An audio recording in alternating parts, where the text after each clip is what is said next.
Hi everyone, I'm Cheryl and welcome to the Sewing Room channel, and I have a cross stitch tip for you.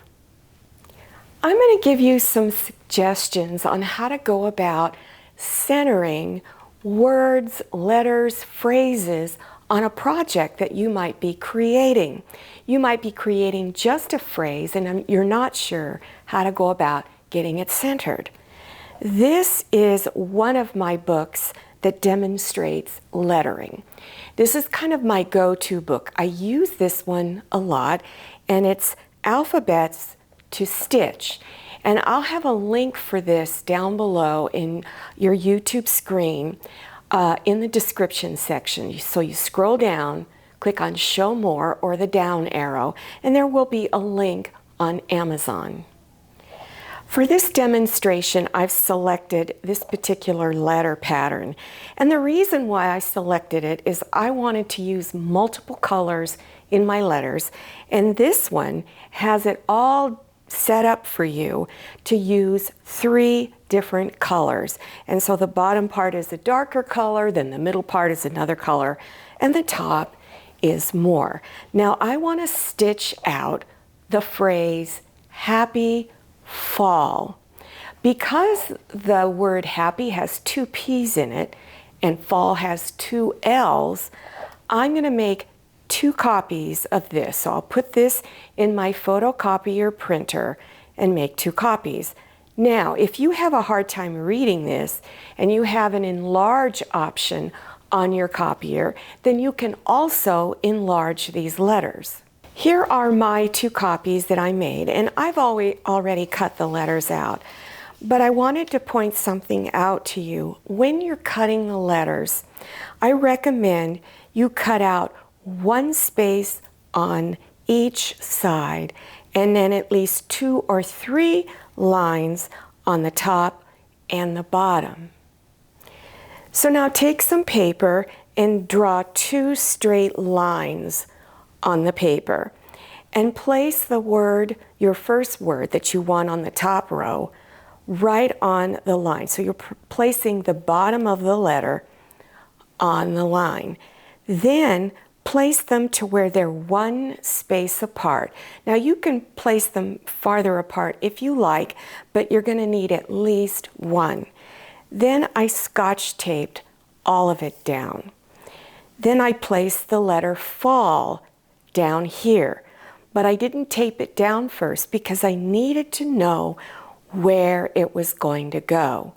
So the very first thing you need to do is count the number of spaces all the way across, including the space in between the letter. Then count the second row going across, including the spaces between the letters. So in the top row for the word happy, there are 56 spaces total. Then in the bottom row for the word fall, there are 28. So you're going to use this formula to figure out where the word fall is going to be placed under the word happy. So take 56, that's for the top row, 28 for the bottom row, and you subtract. Then you wind up with 28 spaces. Now you need to divide that by 2, and that's 14 spaces.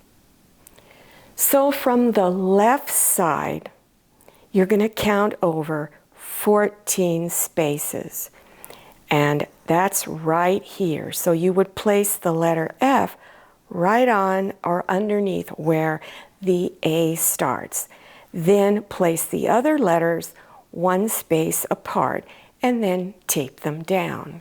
Now to find the center of the overall area, so you know exactly where to place it on your Aida cloth, you know that there are 56 spaces across here. So divide that by 2. And the reason why I'm using this word, it's the biggest word.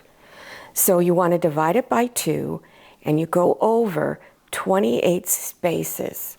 So here is the middle. Now you need to find the center right in here. So now this was 40. You would count from the very top of the letter H all the way down to the very bottom of this word fall. And that's 40.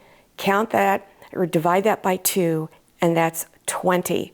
So then you would count down 20 spaces, and here is your center.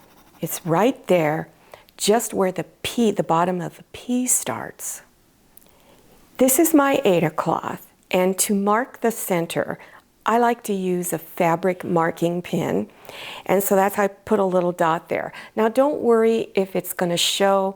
All you need to do is spray a little water on it if it's showing, and it will disappear. So you know that the bottom of the letter P is in the center. So then you would start putting the letter P right in here. I also added just a simple little border.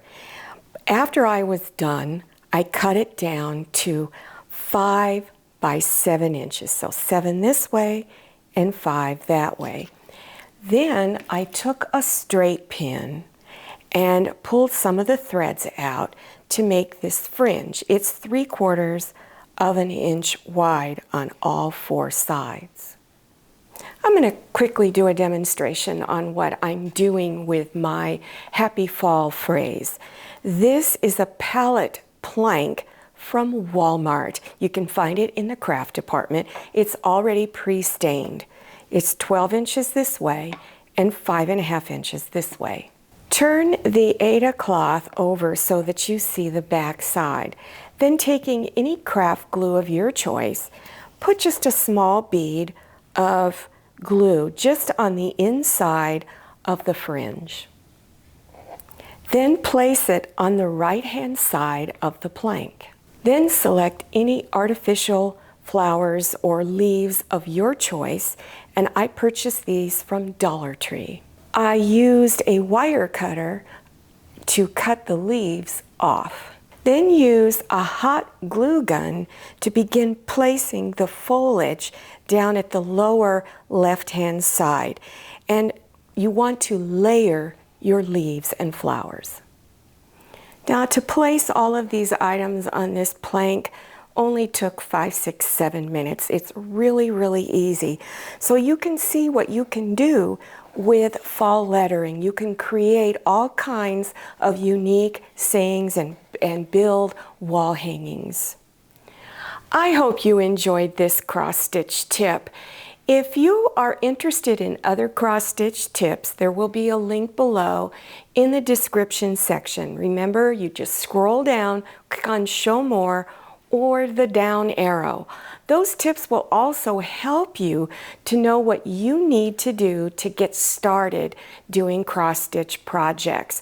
There'll also be a link for those who are interested in learning how to sew. We'll have some beginner sewing projects. Now don't forget to follow me on Instagram and check out my Facebook page. Thank you so much for watching. I'll see you next time, and happy sewing.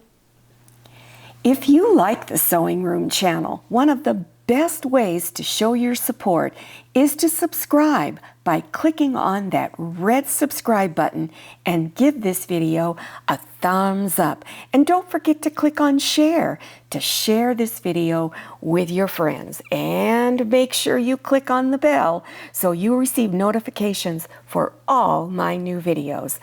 I'm Cheryl. This is Manny, and this is Scotty. See you next time.